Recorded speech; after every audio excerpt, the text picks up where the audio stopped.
What is even the point of growing out a yeard, aka 365 days of beard growth without trimming or shaving? Seems absurd because most people don't have the density, the follicle density to support that enormous amount of growth. And towards the end of that year, things are going to go to hell and your beard is probably not going to look as optimal regardless of your density, unless you're some genetically gifted god. Oof. Let's discuss it. Hey, big fella. It is your image consultant, Veselka from Urban Hussar Image Consulting, where we show you how to make a full style transformation in 3 steps. Step 1, learn to fill out your patchy beard. Step 2, learn to grow out and style that newly ascended beard. And then step 3, learn to complement your beard with bold, intentional styles and outfits and accessories. If you want to invest in your style, please subscribe, press that bell. Let's get right into it. So I've been growing out my beard for about 9 months now. And it's around this time, 7, 8, 9 months, that most averagely blessed men, they get, a lot of transparency. The beard simply just starts to fall apart around this time, right? 2.5 months ago was when my beard kind of peaked in terms of how it looked in fullness and size. Around now, it still looks, okay, but I'm getting a lot of transparency around here, and if I had the ability to trim it up, man, it would look so much better than it does.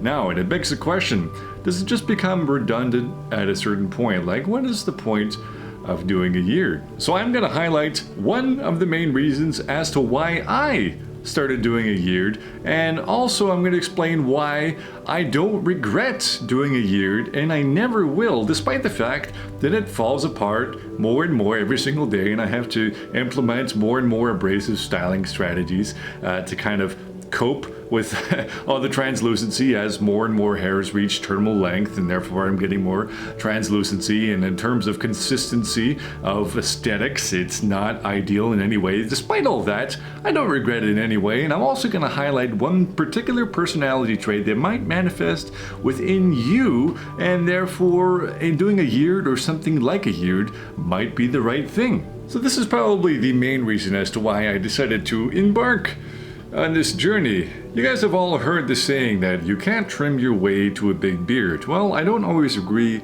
with that saying, because there's a lot of men that do it right. They are non-neurotic men who get very, very slight maintenance trims, and throughout the lengths they manage to ascend their beards to the most optimal shape and size for their face shape and for their fashion style and whatever beard goal they wanted to achieve. And that's the method by which they get there. However, for me, and possibly like you, I am extremely, extremely neurotic.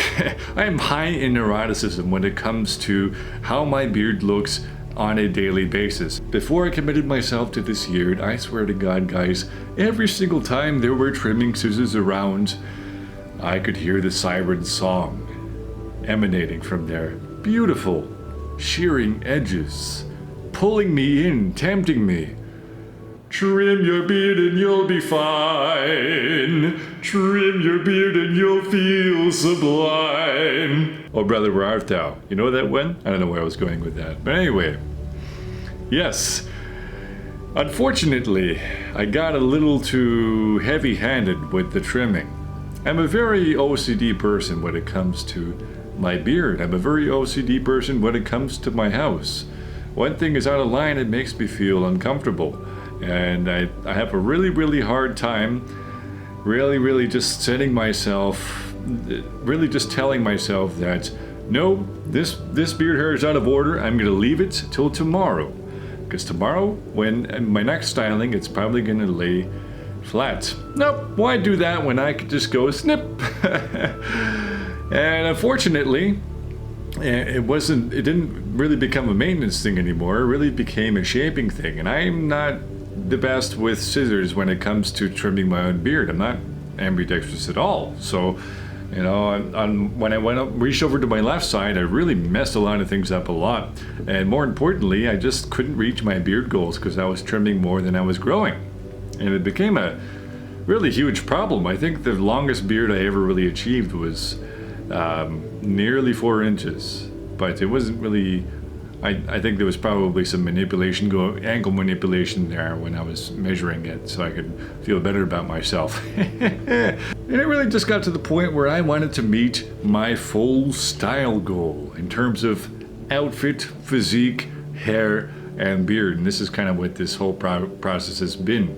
Me, optimizing all of those aspects in my life and teaching you guys how to do the same thing. And out of that, I made a moral obligation to achieve these goals and pretty much put a non-potential value on the possibility of me doing any major trimming or, lying to myself because people would notice.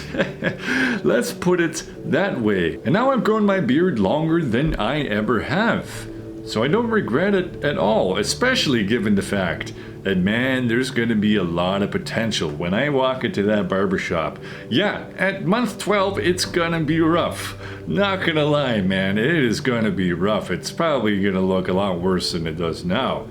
But the amount of potential there will be when I sit in that barber's chair, man, my barber is going to be so happy to have that much hair to work with to find the best possible style for me. Think about the beard as a vehicle by which neurotic people could finally stop being so obsessive about their beard, about their hair, or whatever, and they finally just put those scissors down. They make a moral obligation out of the journey to themselves that they will push through regardless of the inconsistency, or at the very least, they dedicate themselves to at least 6 months.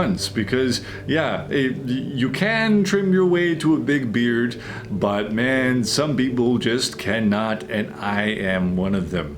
And that is one of the main reasons as to why I'm doing a beard. There's a lot of emotional reasons, there's a lot of other reasons that I've highlighted a couple times within this channel. I even highlighted some of them in my first year update, but this is definitely one of the more logical reasons as to why I decided to finally go about this. And if you are someone like me, and man, you just can't get through that awkward phase, because you get a comment or whatever is keeping you from achieving greatness and finally just growing out that style. And I think there is a perfect style for everyone. Obviously, there's a couple styles that probably suit some people very, very well, but there is always going to be that just sweet spot, that beard shape that you're just going to want to keep and just maintain.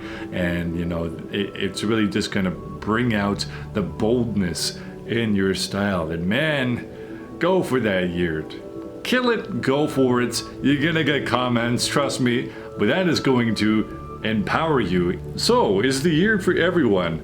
Absolutely not. Let's put it that way. And a lot of people would be in a lot worse shape at 9 months than I am, because I do have above average genetics in terms of facial hair growth, speed, density, a lot of things. Terminal hair length, we could go on. But the half-yeared, or something along those lines. Let's say a half-yeared where you lock away all your trimming scissors and the only trim you do get is from a barber that knows what he's doing with beards, a very, very slight, maintenance trim, and that's all you get. I think if you're really trying to get through that awkward phase, right, dedicate yourself to a half-yeared. Get that one little trim from a good barber, and man, just learn to style your beard. That's really what it comes down to. That awkward phase can be canceled out almost entirely just by learning specific styling strategies. I have a playlist up here that highlights all kinds of styling strategies that you could potentially use to get through your awkward phase, and hopefully it helps you out, and hopefully this video has helped you out. God damn. Let's close her off with another one from Oh Brother Where Art Thou. You are my sunshine, my only sunshine. You make me happy when when skies are gray, you'll never know, dear, how much I loved you. Please don't take my sunshine away.